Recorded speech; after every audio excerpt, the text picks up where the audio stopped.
রথ দেখা কলা বেচা কথাটা শুনেছো তো? আমার হাজবেন্ডও তাই করে। ব্যাংকে যারা চাকরি করে তাদের কিন্তু ছুটি ছাটা বড্ড কম। তো আজকে আমরা এসেছি আমার বাবার বাড়িতে, সেখানে লিচু নেব।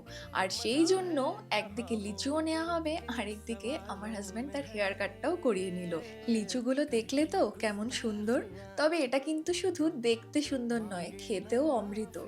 আর হয়েছেও গাছটা ভর্তি করে। আমাদের বাড়িতে আমার কিছু পোষ্য আছে, এরা যে আমাকে কি ভালোবাসে। আর আমি বাড়িতে এলে সবচেয়ে বেশি সময় এদের সাথেই কাটাই। এখন আর এই বেড়ালটা একা নেই, তার দুখানা ছানাও হয়েছে। কিন্তু যখনই আমাকে দেখে তার ছানাদের ছেড়ে সে আমার কাছে চলে আসে।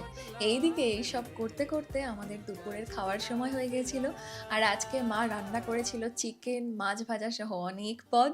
তো সেগুলো খেয়ে আমরা গোছাচ্ছিলাম আমাদের লিচু। আর নতুন হলে অবশ্যই একটা সাবস্ক্রাইব করে যেও।